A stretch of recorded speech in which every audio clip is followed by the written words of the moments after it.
हमारा जो पंजाब के प्लांट्स हैं वो तो तकरीबन जो है 80% से अबव जो है वो हेल्थ केयर में जा रही है, और जो साउथ के प्लांट हैं वो तकरीबन 50% पे ऑक्सीजन पे हेल्थ केयर में होंगे। सिर्फ उन डिस्ट्रीब्यूटर को देने की कोशिश कर रहे हैं जो आगे हॉस्पिटल को देते हैं।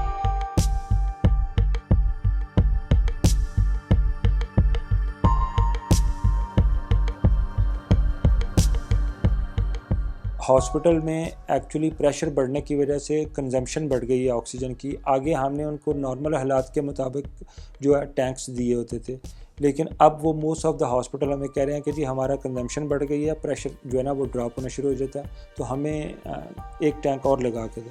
हम कोशिश तो कर रहे हैं, कुछ हॉस्पिटल को हमने कैटर भी किया, लेकिन फिर ये आते बाहर से ही हैं, तो उसके लिए भी एक टाइम है।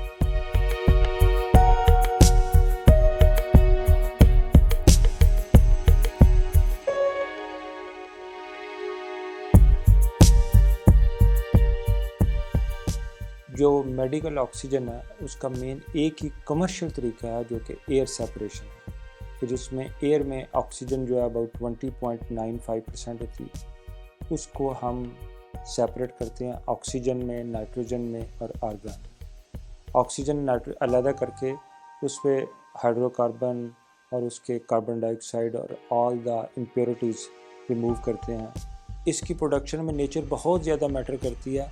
विंटर में वही प्लांट्स जो हैं वो रफली अबाउट 8 से 10% तक ज़्यादा ऑक्सीजन प्रोड्यूस कर सकते हैं, जो समर में बिकॉज ऑफ लाइटर एयर की वजह से वो कम हो जाती है, तकरीबन 8-9% का फ़र्क पड़ जाता है।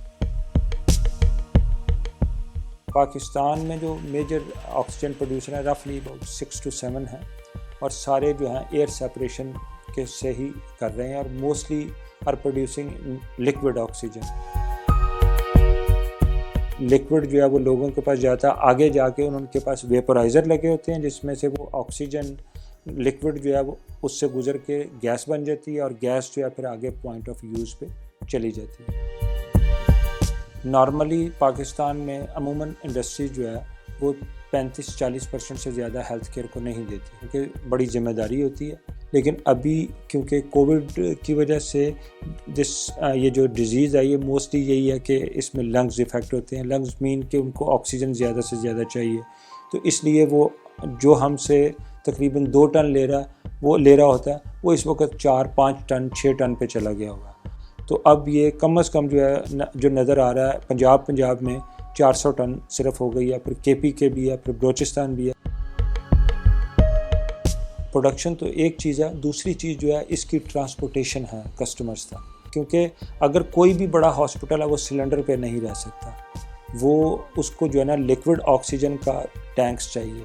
अनफॉर्चुनेटली इंडिया की सिचुएशन के बाद पूरी दुनिया में टैंक्स जो है वो शॉर्ट हो गए। एक टैंक्स होते हैं जो हम हॉस्पिटल्स पे लगाते हैं जिसमें जो हमारा टैंकर जाके ऑक्सीजन डाल देता है, और एक टैंकर होता है जो हमारी साइट से उठाता है और वहाँ तक ट्रांसपोर्ट करता है, और एक टैंकर वो होता है जो बाहर से इंपोर्ट करने वाले। ये तीनों अलग-अलग चीज़ें हैं। अनफॉर्चुनेटली इंडिया ने सारे तकरीबन जो सी वर्दी टैंक हैं जिनसे सी से होती है वो मोस्टली दे टुक इट। तो अब बहुत थोड़े बच्चे हैं, और जो नए बनने जा रहे हैं उन पे भी तकरीबन 2.5-3 महीने का टाइम मिल रहा है।